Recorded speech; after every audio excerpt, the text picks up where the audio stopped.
Hello, and thank you for choosing my story, Smoke Between Worlds. You're listening to Chapter 1, Between the Seconds. Don't forget to like and subscribe if you enjoy my stories. Now, let me transport you to the setting. This is where it all begins. Seleah is caught between endings and a new beginning. She's packing away her old life from the world she's ever known and moving. She doesn't know yet, but every second from here will change everything she's ever known. Let's begin.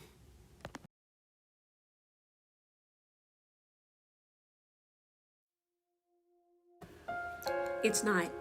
Her room. The walls are bare now, boxes half packed, shadows in the corner where light used to live.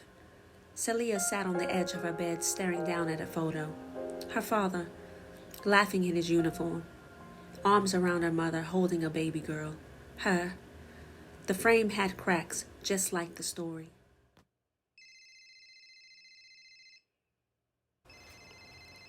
The phone rang.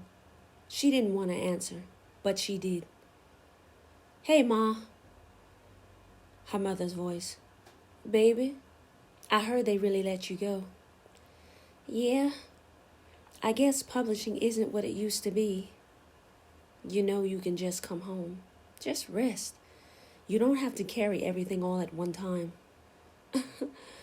"If I don't, then who will?" Another pause. The kind that mothers save when they know they want to say more, but they know it won't help. "It's a full moon tonight. Watch your dreams, baby." "Yeah, I will, Ma." She hangs up. She sits in silence. Fired, broke, alone, but free and ready. You know what? I should get started. I only have one shot at this. I have to try to make this work. Please. She lit the black candle, pulled out the ring she never wore, the one her father left behind, drew the circle in salt and ash. The photo went in the center, flame touching the corner, curling his face into smoke. Open. Time is the door. Let me in. The wind moved, but her windows were closed. The flame turned blue, the room dimmed, and just before the darkness swallowed everything, she saw him. Her father, far and away, reaching out. Then, nothing.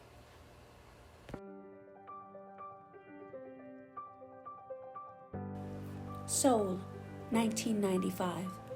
Minjae leaned against the back seat of the rideshare van, one arm draped over his bag.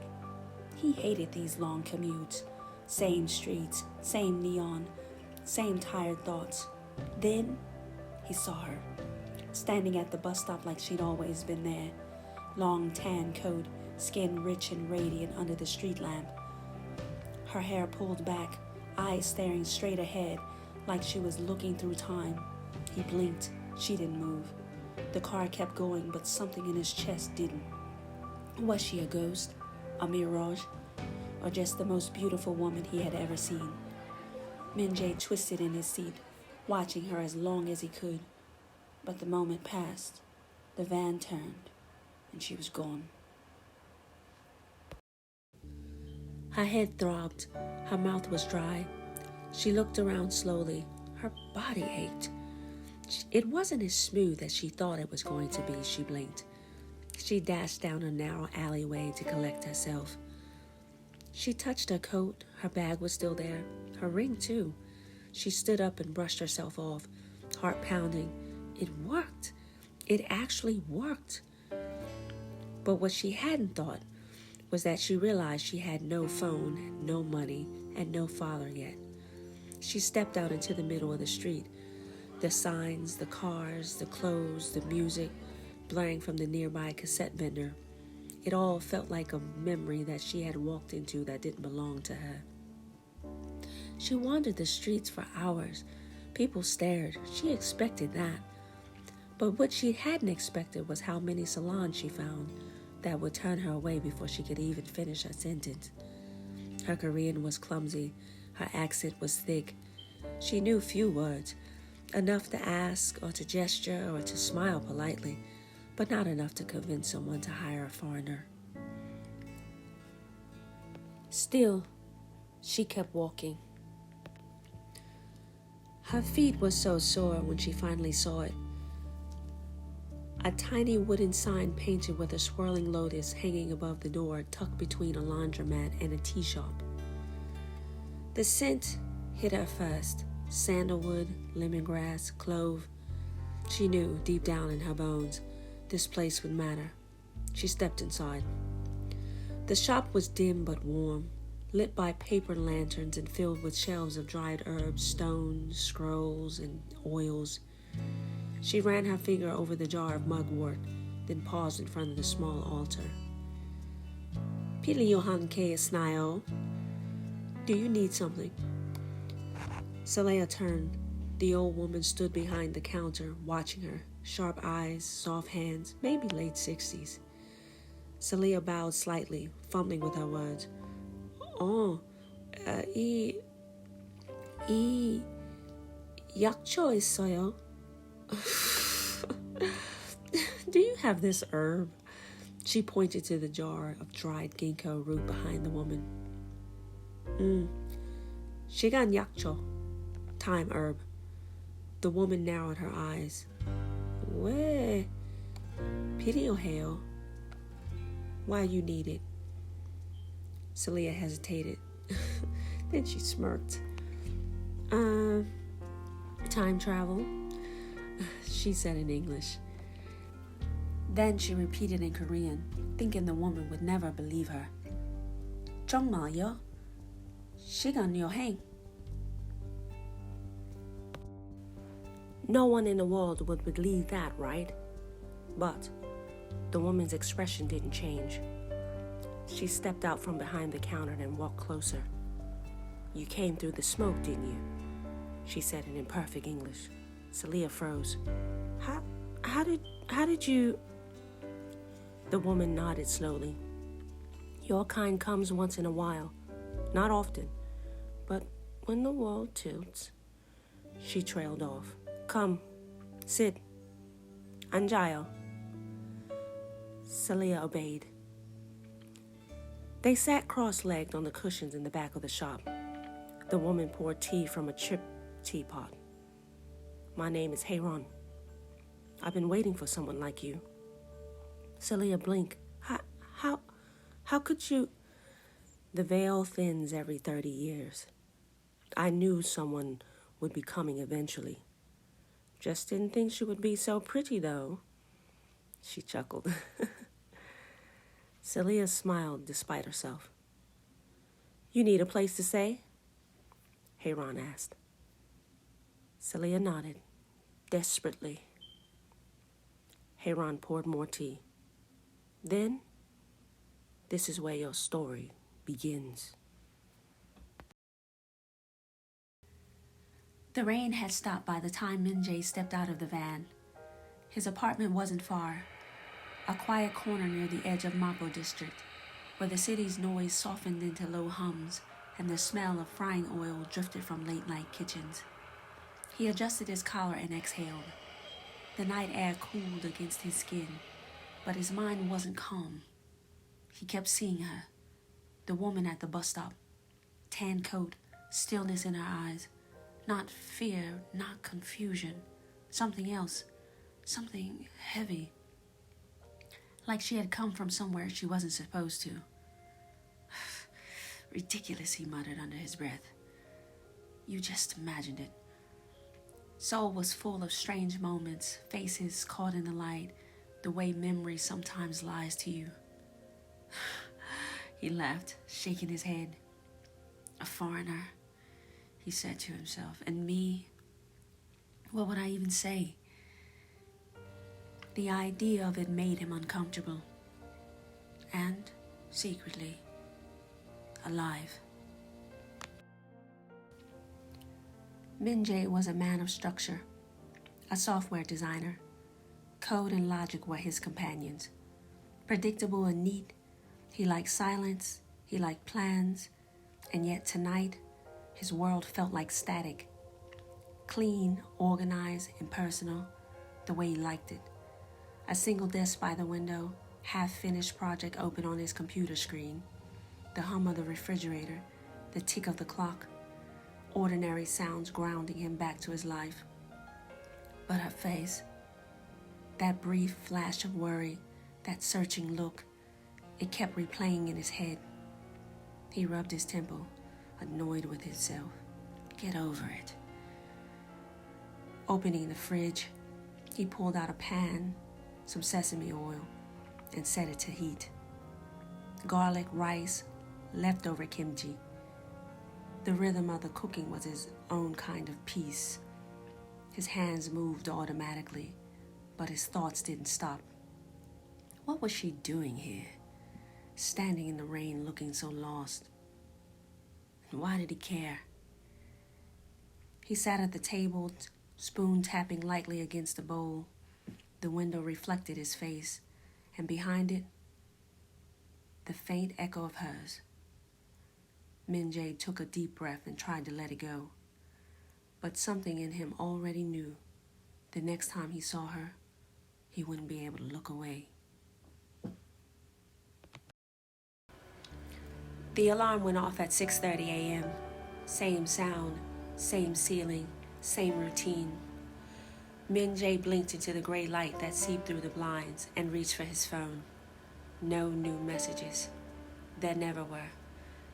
He waddled into his same routine, boiled some water, cracked an egg into instant ramen, and ate standing up, staring at the muted TV news, mind seemingly blank. The anchor's voice blurred into static. Something happened overnight, she said, but not here, not in his apartment, not in his life. The subway was crowded, but he barely noticed. Everyone's faces looked down, same glow of phone screens, same expressions of half-sleep. He used to think he liked the quiet. Lately, it just felt more like disappearing. At the office, the day unfolded in codes and corrections. A bug in a new program pushed a deadline back. His team leader's voice sharpened. A co-worker sighed too loud. "You're too slow, Minjae. You need to be more assertive." Words he's heard all before. He smiled politely, nodded, and stayed late to fix everything himself. By the time he left, the building lights were the only thing that was still burning. The next morning was no different, except for it was his day off. He didn't set his alarm, but his habit woke him anyway. He sat at the kitchen table with a cold cup of coffee, watching the steam fade, the quiet pressed against him. He thought about the woman from 2 nights ago, the woman at the bus stop. He told himself he was over it, but his mind replayed the way she stood there, her tan coat, and the way her eyes seemed to search for something invisible. Ridiculous, he told himself. But his chest felt something different that morning, like he was on the verge of doing something that he's never done before, something that was going to break the pattern. The streets buzzed with the early traffic and the low conversations. Minjae walked without purpose, or so he told himself, until he passed a small cafe, its windows fogged from the heat of the espresso machine. And there she was, the woman from the bus stop. Seleah stood at the counter, awkwardly clutching a few bills, pointing at the menu, trying to pronounce the words. The cashier tilted her head in confusion. Americano. Seleah tried. Hot, please. Minjae hesitated at the door. He could just walk away, stay invisible like always. But something in him moved first. He stepped forward. Americano, 한잔 주세요. Dr. Kale. The cashier smiled in relief and began to prepare the drink. Seleah turned surprised. "Oh, thank you very much. 감사합니다." Minjae gave a small bow, shy but steady. "It's okay, I saw that you were confused." Story of my life, really. He didn't know what to say next, but for once the silence didn't feel awkward. It felt like something was beginning to start, something he had been waiting for without even knowing it. The cafe door chimed behind her softly. "Thank you," Seleah said. "감사합니다." Her voice gentle but uncertain. She offered a small smile before stepping out into the daylight. The sun had come out, pale but steady, and the air carried a smell of the roasted beans from this food from the nearby street cart. For the first time in days, the city didn't feel overwhelming, just alive. Minjae watched her through the glass, with that same polite smile that was still on his lips, the one that he gave when he didn't know what else to do. But as she walked away, something in him tugged loose.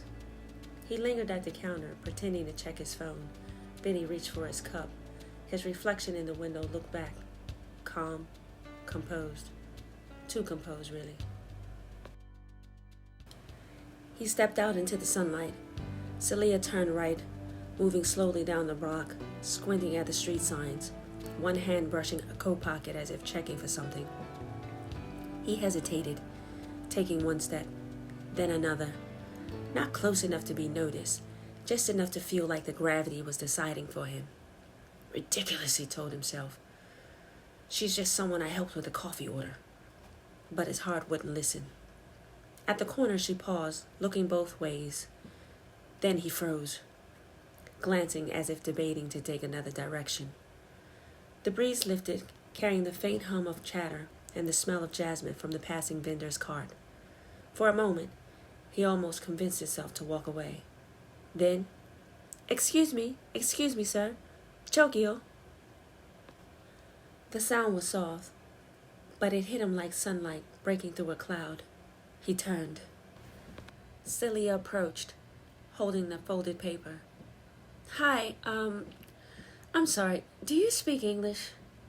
"A little," he lied, nervous laughter sneaking through. She stepped closer, unfolding the handwritten note from Hanrei. "I'm trying to find these places," she said, showing him the list with mixed English and Hangul. It's errands for a friend." Minjae leaned in, scanning the paper. "Ah, yes. These places are close, nearby, especially this one. This one's very close, about 10 minutes, really." He looked up. I could show you if that's okay." "Oh, thank you so much. I really appreciate that." Minjae nodded, and something inside him unclenched. He smiled, not politely this time, but softly, like someone remembering how. "Tamanachi," he said. "Of course." And they fell into step together. The sunlight followed them down the street, two strangers pulled by something neither of them could name. The air between them carried a quiet kind of ease, that new cautious calm that follows a shared laugh.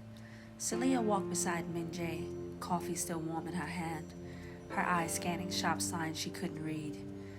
"Are you sure it's this way?" she asked. Minjae smiled. "I think so. Most herb shops are tucked away, old ones especially."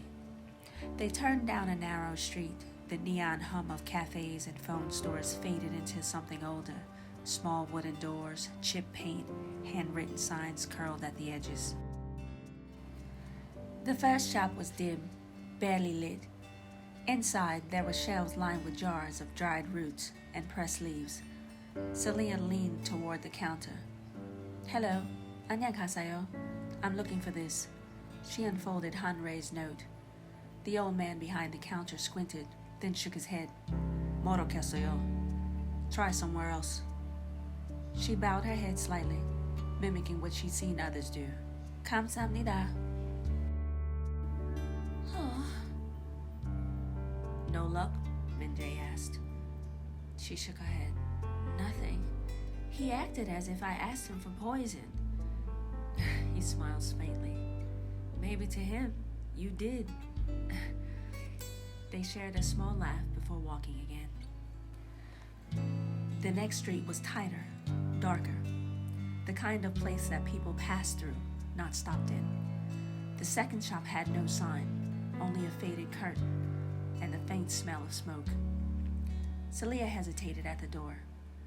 "Are you sure this is okay?" Minjae nodded once, but his eyes scanned the space around them. Something about the silence pressed too close. Inside, the shopkeeper looked up from a pot of steaming herbs. His eyes flickered to Seleah, then to Minjae, then back again. "What are you looking for?" he asked flatly. Seleah, unaware, began to unfold the paper again. This one, But Minjae froze. From the back room, voices carried through the beaded curtain. Low, sharp Korean tones. "Who's that? 누구요? Hanrei again?"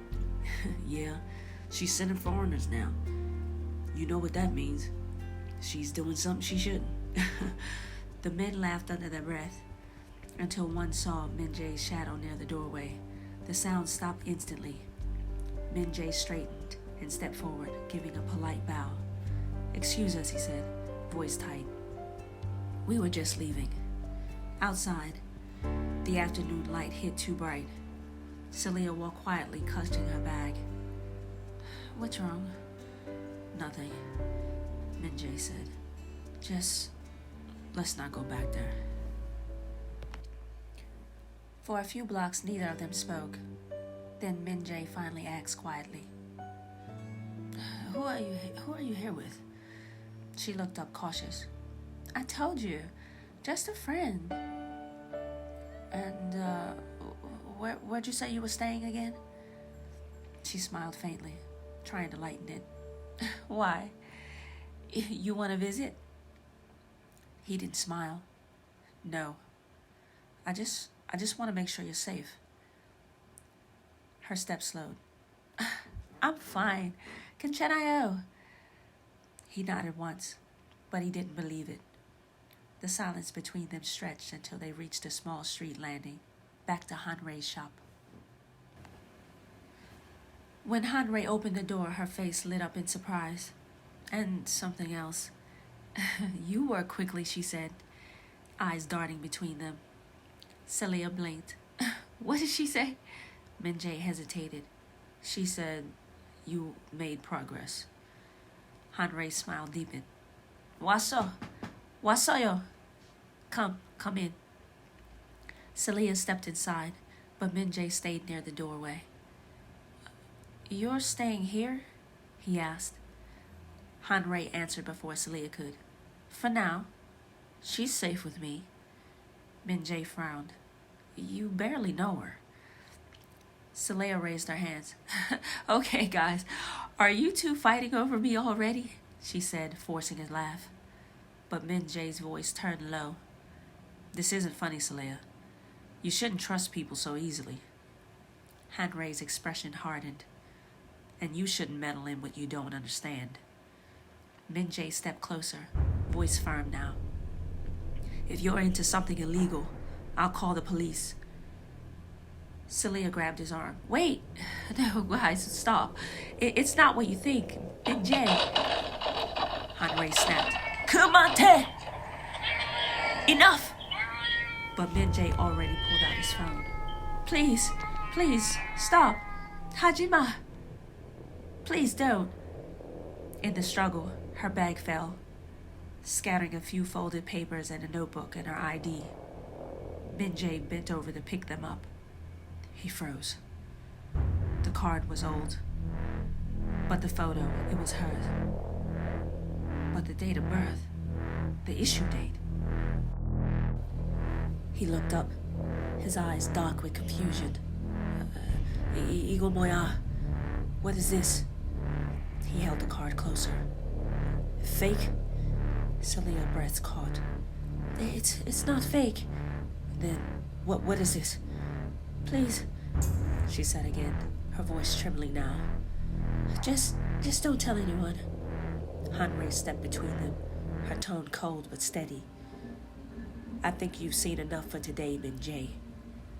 The room went quiet, except for the hum of the old ticking clock behind them, the seconds stretching longer than they should.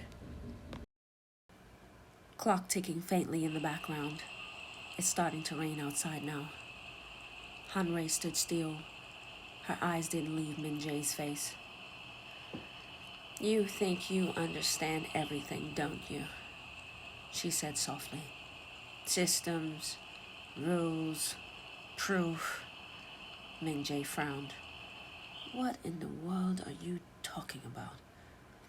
Han-Rei took one step closer. Her voice lowered, not angry, not soft, but knowing. Don't be so high and mighty. Don't be quick to judge others. You, of all people, should know what it's like to ask the universe for something impossible. He froze. What in the world? I know you, she said. I know you asked for this. For her. For a long time. Minjae blinked, his logic fighting against something deeper rising in his chest. This is ridiculous, he said, reaching for his phone again. I'm done with this. I'm calling right now. Han-Rei's tone sharpened. If you call the police, she warned, you'll ruin your destiny. That stopped him. His finger hovered above the screen, breath caught between disbelief and something older. Recognition, maybe? He looked at Seleah, eyes wide, pleading, confused, then back at Han-Rei. You both are insane. 미쳤어요. You're crazy. He turned, heading for the door. Wait, Han-Rei called out, her voice trembling now, the first crack of emotion. You felt it, haven't you? Haven't you? That pool? Minjae stopped, just for a second. She continued. You couldn't explain it. You didn't want to. Her eyes softened. But it's there. Since the first snow. He turned halfway, cautious. What are you talking about? The train, she said quietly. You wore a gray coat, 3/4 length, 4 years ago. There was a snowstorm. Her voice steadied, calm again. I was there. I bumped into you, and I placed something in your pocket. He froze completely. Her eyes glistened. You still have the coat. I know you do. Check it. If you don't believe me. He left. No words, no anger, just the sharp, shattering silence of disbelief. His apartment was darker than usual. He dropped his bag near the door and stood for a long moment, staring at the ID still in his hand. Seleah's picture, the date, it couldn't be real. He stood, opened a closet, and pulled out the half-packed donation box. Inside, the gray coat, the one he hadn't worn since that winter. He ran his hands down the pockets, once, twice, and then stopped. Inside, a small drawstring pouch, and next to it, a necklace, a thin chain with a heart-shaped locket. He opened it slowly, empty, but warm. He sat back, staring at it, then at the ID again. Seleah's eyes, the old date, the weight in his chest. Something told him this was real. Next chapter, chapter 2, 3 problems. See you there.